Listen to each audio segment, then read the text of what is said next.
December 27th. This is Bogan in trouble, who have also been bred. Bogan is about to go play with Sticky, so we can show you those two parents. I think I did a little video on these two. Come here, Bogan. Come on. Come on, Bogan. Ah, not you, trouble. Come on, Bogan. Come on. Yeah, there he goes. Good boy. Good boy, you're so good. You're so good. Go run. Go run. Go run. You're torn. Torn between affection and running. Go run. There you go. He's kind of a goof. So we're going to get him and Sticky in one video together here.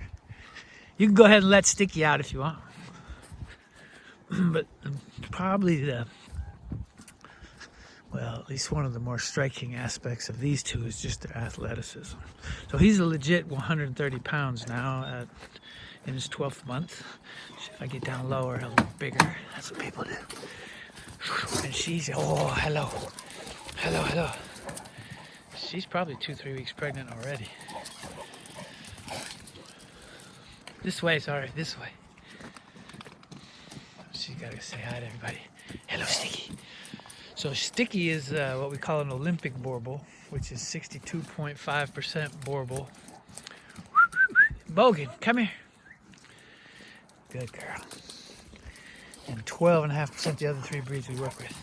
So yeah, I really want them to run around here.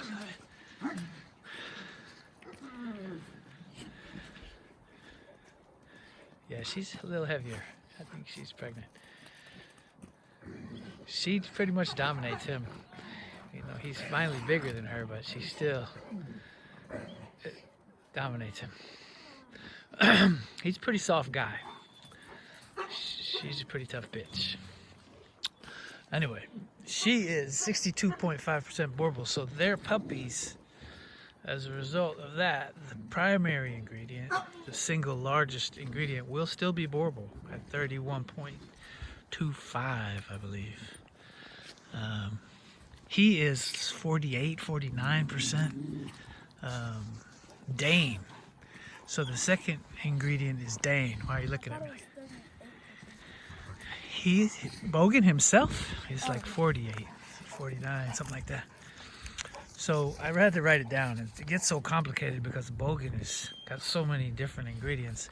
But the primary ingredients of Bogan is Dane and Neapolitan Mastiff.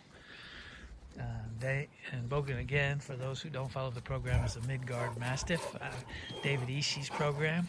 I guess his formal name should be Midgard's Mississippi Bogan, but I just call him Bogan.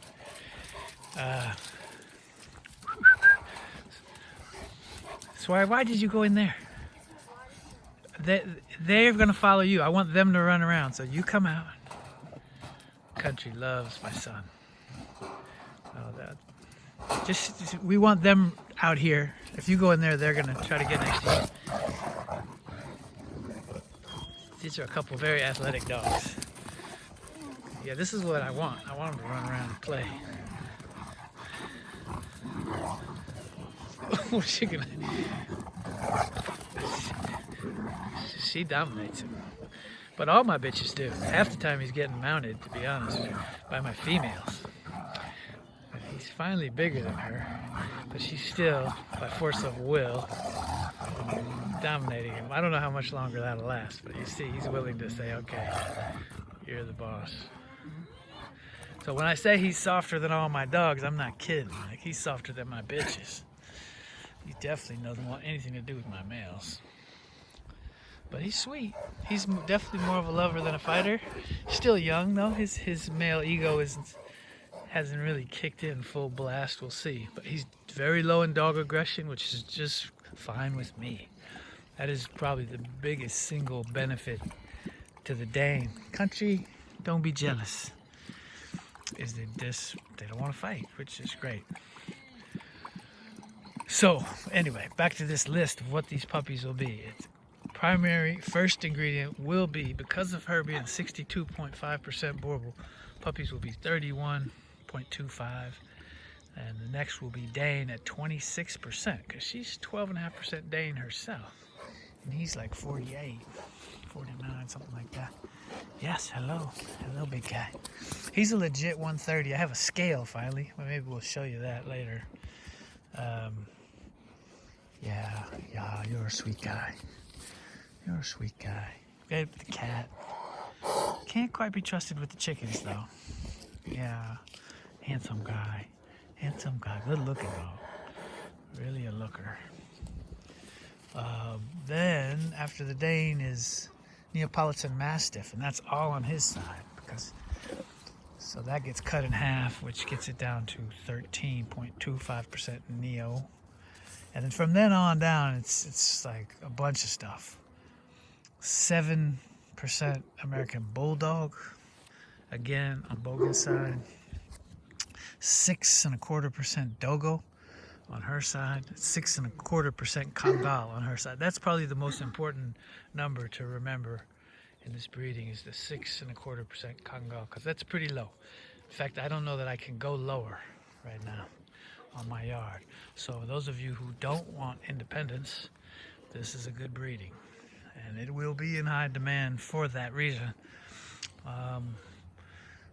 So if this mix is of interest to you, word to the wise, get your deposits in early, because I suspect it'll be the most in demand of the 4 that we currently have on the way. Yes, I said 4 litters currently on the way, and we'll make little videos about all of them. We had a heat wave late November, and we did 4 different breedings. He's about to figure out where that cat is. And this is one of them. This is the least Kangal. They go from, these puppies would be 6% Kangal. The next one up is 12% Kangal, then 25, and then 50. So that's the independence factor, and that's really the difference maker. All these other breeds, all these Mastiffs and Bully types, there are differences, but as far as how they relate to the owner, they're really quite similar. They live and die for you. There's no independence. The Kangal is the independence factor, and also the coat factor. These are all short coats. Hey, sorry, maybe you should run around. Go out there. See if, I mean, they don't really have to work to catch up with you, but it'll get them playing. That's what we want. It's pretty slick out here. She just punks him. I'm telling you, she just... I think that might not last much longer, but so far it definitely is the case. She's giving away some pounds now. She didn't used to, right? When we first got him, he was smaller.